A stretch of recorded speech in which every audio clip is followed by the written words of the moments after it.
One of the things I've really enjoyed doing the past 67 weeks is meeting some great people in the entertainment world. And one of my favorite interviews that we've had has been with Dixie Longate. And she decided to come back and talk to us again. I'm so happy. Dixie, come on in my basement. Hi, darling. How's everything? Oh, everything's great. Good to see you again. We're so fancy because you got a basement. Because here in Alabama, you don't even got to have a basement because if you dig down, you're just going to hit like a swamp. So you can't, everything's like built up because otherwise everything would flood. And then you'd have that stinky thing where you're like, oh my God, what's floating down there that smells so bad? Is that a body? You know, like that. So you don't even have that. Yeah. So you're super fancy. I'm just impressed. Yeah, I love my basement. It's nice and cooler in the summer as well. That is nice because it is hotter than the blue blazes here. I can't even stand it. It is so hot. You know when your panties like stick to you and you're like, oh my Lord, and you're not even wearing panties? It's like, it's been those days. And then it was so funny. I was doing, it's been like torrential downpour this whole week and bad storms, lightning and thunders and everything. And so this week I was chatting with somebody online and then it lost power for 7 hours. And I would tell you what, oh my Lord, the funniest thing is somebody took a picture and sent it to me of me because I froze on their screen, but I froze like this. Like my mouth was so big and they're like, there's so much I could put in that mouth. I'm like, oh, there's so much that already has been put in that mouth. Don't even do that.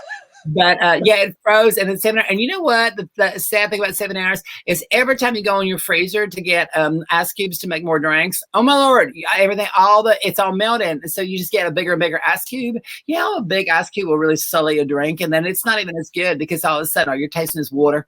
It's just wrong. It's wrong. But everything's back to normal. Got the power on as much as we have, you know, and so it's good. It's good. It's good. But it's hurricane season now. So you got to get ready for the hurricane preparedness.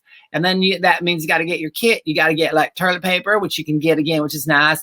And then vodka and then Band-Aids and then vodka. And then peanut butter for the dog. Because, you know, when you're like, there's a bad storm and the dog starts like, burr, burr, burr, burr. You got to get a big old jar to keep it chunky because that keeps him occupied. So he's not as scared when he's licking on something. And if you happen to drop that jar of Skippy Chunky somewhere near your crotch, it's whatever. It doesn't have nothing to do with you. That dog just goes to town. You don't want to push him away because he's a biter. You know how it is. So you got to be careful. You know, so I'm getting my hurricane preparedness kit all ready for that and everything. Got to get my flashlights and everything with the batteries and like I have plenty of batteries, but they're in the bedroom near that thing by the drawer, so I can't use the. You know, they take different ones to put in the flashlight because flashlight don't do the vibrating thing that the other things that I have do. So you got to like, you know, there's nothing worse than middle of the night you're feeling fancy and then you turn over and you grab a flashlight instead of the thing that you turn the bottom on and go like that, you know, because then you're just sitting there like bored. Because nothing, and then you're lit up, and that's even worse. Because like if there's somebody looking through the window, you know, like there, I was like, Jesus is watching. I'm like, I know, and he keeps coming over, or whatever the neighbor's name is. He just keeps coming over and like looking in the window, and you're like, hey, who's that? And I'm like, oh, Jesus, you know. So I've heard you talk about your neighbors before. Can you tell me more about them? Oh my Lord! There is a bug flying around my face. So I've got a couple of. I've been meeting so many neighbors, okay? Because when the pandemic started, everybody started coming out and being like, "Oh, let's just say hi to people." Okay, so you got to talk to people when they come. You're like, "Oh, hi," yeah. And then you got to remember their name and everything. So I know there's Sheila Dunmuddy. She lives across the gully from me. She is she's 92. She's in a wheelchair, but she's got an estranged relationship with her daughter. But she's got the 2 little grandbabies that come and play around. So they was in the bouncy house, and then the bouncy house kind of deflated. And you know when you see a bouncy house deflated in somebody's backyard, it's one of 2 things: either the party's over or their kids trapped underneath it. And either way, it's just a weird day. And so, but she's 92, so she's in a wheelchair, so she can't have to check on the grandbabies on account of the fact that her yard slopes right into the gully, and the grandbabies don't have the upper body strength to be able to hoist her out if she falls in. And so they would have to come up to me to do it. And I'm like, when something goes real wrong, and you're like, oh no, I can't help, I'm busy or whatever. And so so then the kids are there. So I wave at Sheila, and then every once in a while, like, Sheila, the grandbabies, but she can't hear because, well, one of the selling points to phase 3 in the trailer park is that phase 3 has double pane windows, so it blocks the sound out, so you can't hear the cockfighting from phase 1. So when I try to yell over to her, she can't even hear me. So I'm like, you might have grandbabies suck. I don't know. It's up to you. Go out, find them. All right. Because you can only do so much as a neighbor. And then I have neighbors on the other side. Well, so Mabel Gunwood, she's sweet. She's a hoarder. But the nice thing is when you go to her front yard to give her food, you can always just take something from the front yard because she's not even going to remember she has it out there. And I got this great bingo caller thing the other day from her front yard. I went to take her lasagna, which is always a nice thing to do. You go in there and you're like, got lasagna. But the way it's community service, we call it, but it's also a great math thing for my little one because I say to my son, we're going to take lasagna over to Mabel Gunwood. We go over there, and then when we bring them on the door and she opens up the door, you play, how many cats can you find in the hoarder lady's house? So he's like, 1, 2, 3. But it's very important. You don't want to put the lasagna near where she has the doorknob on that side because she can open it and just look at it and take it in. You got to put it on the side where the hinges are, so she's got to open the door all the way to get to it. And then when it's open, you can count it. But you have to be careful because she also collects cat figurines, so you can't count anything that looks like a solid cat or a dead one. It has to be moving when you count it. All right, so we're up to 8 right now. I'm going for 10 because I said my little one to Dwayne, I said, when you get to 10 that you can count, I'm taking you out for ice cream. I mean, that's a lot of cats. That's a lot of cats. It is a lot of cats. Well, hoarders tend to have them because they come out there and they're just looking for things that have died so they can feast on them. Yeah, they are. Cats are so clever. And boy, can they lick their own crotch. Did you see, by the way, that movie Cats? Oh, my stars and garters. Oh. Dame Judi Dench laid down in a hamper, lifted her leg up, and licked her own crotch in that movie. I was blown away by that talent. Sheer talent. People I missed that. How good. Oh, honey, go back and see it. If you have, 45 days and you have a real death wish, go watch Cats again. And there's a moment when Dame Judi Dench goes in and she is talking, she's watching Ian McKellen sing. You know how he does. He's like, I'm an old cat or whatever. And then she's like, and then she lays her ass down in a hamper, lifts her leg up, and starts going to town. They cut away right before the action starts, but you know what she's doing because that leg goes up. She starts shimmying just so. You know she's going. Well, and who wouldn't do that to Ian McKellen? He's so talented. But I never thought I'd see Dame Judi Dench in a hamper. So the things you learn. I know, it's good. So your little one, Dwayne, is that what you said? I got 3 of them. I got Dwayne, Winona, and Absorbine Jr. He's Heaven's little angel, that one. He's so sweet. He has been having the most fun because during the pandemic, we have to play games with him. And I did this game called hide and seek. And so what you do is you say, count to 1,000, which is great because it uses pretty much all the numbers. And he hides in the corner. And then it goes 1, 2, the other numbers. And then I leave and I go to, I go out and get stuff done. I go to the Piggly Wiggly, I do a little shopping. I go to the bank, I get some stuff done. I go to the dry cleaners, and it's just real nice. Like, not that I have anything at the dry cleaners, because I'm like, I don't want you to think I'm so fancy. I got a basement, like some people do. But I went to the dry cleaners years ago because on account of the fact that I was picking up a dress for a friend of mine. And I was like, no, Monica, they can't get the stain out. But the guy that worked there was so neighborly, and he took me back in the back to show me his ancient Chinese secret. And so that was just to say hi. He's such an angel, that one.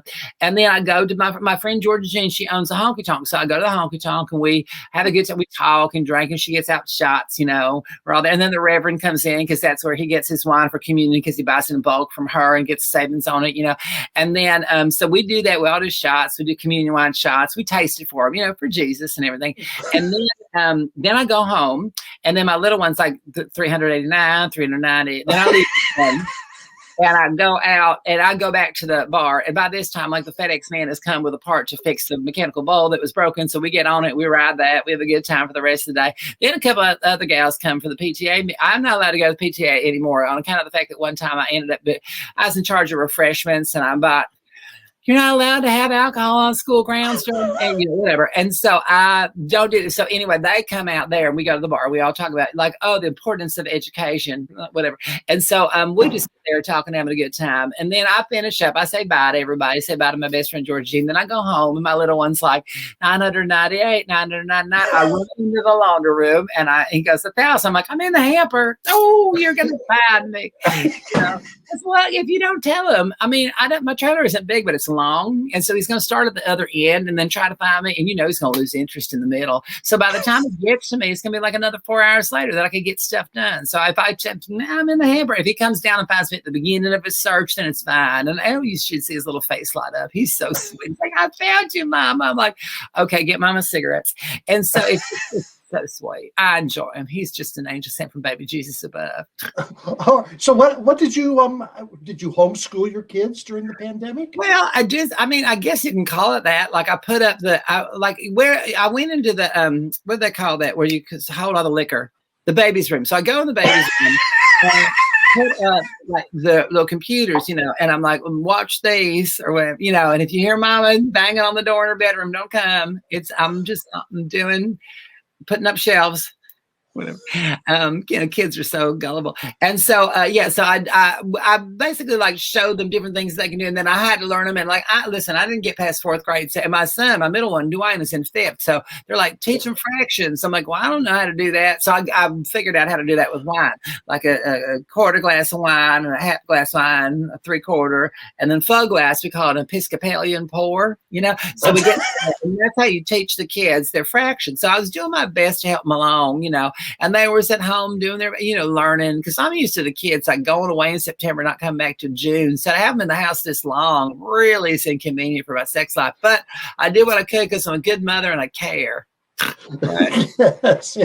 So anything else going on in your trailer park there? Well, things are starting to open up. People are starting to go out and do fun stuff and have a good time again. People, people are starting to get vaccinated. We're opening up some things to go and do, like the park, which is always outside. So it's always been open, but people didn't know that because people are stupid and they're cultured. And so they don't do things. So, but I go out to the park and I'll run, from the law or whatever. There's just all kinds of fun stuff to do. And now, especially this summer, like when the rains come, we have these pool parties because the gully floods and people just throw inner tubes in it. And you're like, watch out for the snakes, but it's fine. So we go in there, we have a good time. And oh my God, all my neighbors, they're pulling out all their activities, like cornhole, which is something different here than it is for some people, but I'm not going to point out the differences. But it's really fun. You throw a beanbag into a hole, and grown men play this, and they're like, "Oh, that sounds masculine." But it's a really good time. We're starting to just do things again. Church is open, so I'm able to go to church and get on my knees and be like, Jesus, winter shots, because I love it. It's my favorite part of church when they open up the front and they're like, shots for Jesus, you go run it up there, and they give you the wine in a little tumbler, and you're like, he's dead, and I'm like, yeah, I know, but I'm thirsty. So I bring my big tumbler up, and I have Jesus was 6'2". He bled a hell of a lot more than this. I'm like, fill this, come on, and we just drink it down. And the Reverend is just like, oh, you're so sad. I'm like, more, please.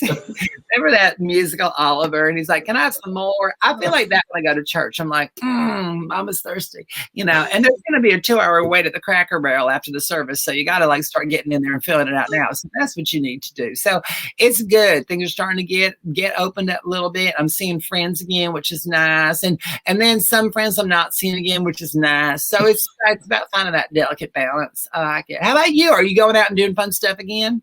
Yes. Last Lucy Bell and I have been going out, and we're just having a lot of fun. People happy to see us, which is a switch. That's nice. And they say the nicest things. You look alive. Like that's It is good. It is good. Yeah. And then I know the homosexual pride is this month, which is great. So now, are they celebrating homosexual pride up by you? Because I know some of them are still shut down. Some of them are not happening this year still. Yeah, well, you're proud. How can people stop that? So I noticed that purple glass. Tell me about your tumbler there. Honey, my Tupperware. See, Tupperware is the best crap on the planet. I mean, I've been a Tupperware lady since I got out of prison, and my parole officer's like, you need a job to get your kids back. Now I realize what a horrible idea that was. But in the meantime, I sell the fantastic plastic crap, and I've been selling it for a while. And then, of course, as you know, I have a show called Dixie's Tupperware Party, which is all centered around Tupperware, because I started selling Tupperware in people's living rooms. And then a friend of mine said, hey, you're good at this. You should do this on stage. And I didn't hear him at first because I was on my knees and my mouth was full. So I was like, what? And then I got up, and he's like, oh, you should do this on stage. I'm like, what? No, the last time I was on stage, it was bruising from all the people throwing quarters, because I live in a area of town and they don't have dollar bills. And so I was like, okay. So I did. We took it to New York, and it ended up turning it into a show that ran off Broadway called Dixie's Tupperware Party. I know, so it's true. Student thing. And then, you know what? I actually got a Drama Desk nomination for that show. Shut up. The Drama Desk awards are just like the Tony Awards, but they cover not just Broadway, but off Broadway and regional and off Broadway. And so my show, I got a Drama Desk nomination with a category called Outstanding Solo Performance. Do you know who beat me? True story. Lawrence Fishburne. Rigged. It was rigged. It was rigged. But yeah, so that was back in 2007. I did that, and then the show started going on tour in 2008. And then I was strong all the way up to the pandemic, and then the pandemic happened, and everything shut down. And so they're like, "Go back to your kids." I'm like, "What do I have any?" You know, yeah, like. They're so crafty too, because you might they're like, "How many of you were mine?" And they're like, "I think all of them." And you're like, "No, I don't remember that many." You know, because now, kids, they're like, put themselves up on top of their shoulders, put a trench coat on and walk in the door and be like, I'm just here to see the dirty movie. And you're like, no, you're out, you know. But I have the 3 that I kept. And so they're so sweet. You know, they do what they can. But so now everything is starting to open back up a little bit. And some of the shows are starting to come back. And, you know, a lot of the Broadway stuff is coming back this fall. Yes. And the tours. Now, smaller shows like mine are not going to be coming back right away just because the art centers don't have the same resources that they had before the pandemic. So it's going to be a little bit of a, when you turn a light on and it's a fluorescent light and it's in the bathroom of like a truck stop and you're like, it's going to be kind of like that, how things are going to open up a little bit at a time. And then you might see a dead body and a lot of vomit in the corner, but it's going to come up at a time. And so I'm looking really forward to that. That's going to be a good thing. So, but in the meantime, I'm going to be, I'm doing some shows. By the time it's aired, I'm working on a new show called Shit Kicker. Shut up. And then, so I've done 2 tests of that. I've done a test of that in Fort Worth, Texas. Everybody was so neighborhood. Look at, shut up. There I am. I know. And then I did a test in Provincetown, Massachusetts. And so that's been fun. So I'm going to work on that and like blow that out a little more and take that around to some places. But Dixie's Tupperware Party, my first show is going to go back.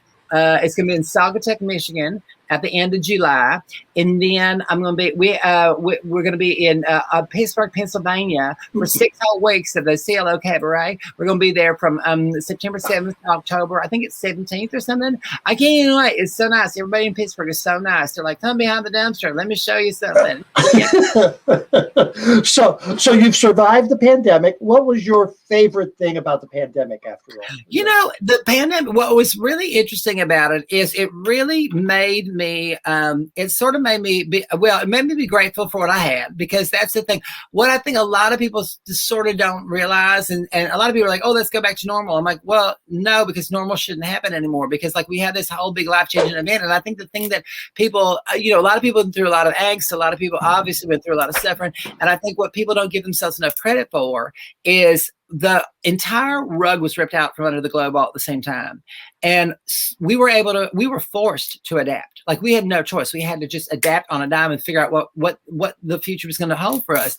And I really think, there's been some bad stuff, obviously, that's happened. There's been some craziness that's going on, but I think there is it showed a lot of humanity that came, stepped up, helped their neighbors, figured out ways to like get food to people, get help to people, help people that were shut in, that weren't around people. And I think that we can't really undervalue how big and important that was, that collectively we all found a piece of our humanity that we were forced to look for, that we maybe sort of didn't think about before, because there were people that needed our help. And I think that was, that's a really great thing that I think came out of this. And my hope is that continues. And I've seen so many great examples of people that have done fundraising, and people that have done benefits, and people that have like become bigger members of the community and done more for their neighbors. And I think that's really an inspiring thing. And I think that's the thing that whole pandemic will leave me with, is like there are traces of good in everybody, and there are things that you can find that you didn't even know you were capable of yourself. And I think that's what really kind of inspires me and keeps me going. Well, Dixie, you're wonderful. Thank you so much. One of the best things from the pandemic is me having the opportunity to talk to people like you, and it's just so nice. I love your stories. Good luck to you on the road, wherever it takes you. I And hope I we'll get talk to cross again. paths with you in real life. It's been too stinking long since I've seen you in real life. I just adore you. You're like a popsicle. I want to put something on your butt and put it in your mouth and suck you till you're gone because you're just so good. I can't stand it. I hope I get to see you in the very, very near future. Come up out of the basement. We'll get ourselves a cocktail. All right. You got a deal there. Thank you so much, Dixie. Thank you, sweet angel. Safe travels. Thank Yeah. Whoa. Wasn't that great? Thank you again very much, Dixie. I hope to see her soon. Thanks for watching. We love our fans. But you know who we love more? Our subscribers. Yes, yes, yes. So why don't you go right now and push that subscribe button? Then you'll know when we release our new videos, and we release new ones every week. Yes, and while you're at it, leave a comment. And you know what? One of my overworked interns just might respond to you. Oh, what the heck. If I'm bored, I might even write back to you. Wouldn't that be great? And while you're at it, tell all your friends to watch Amber Live every Sunday night, 8 o'clock Eastern.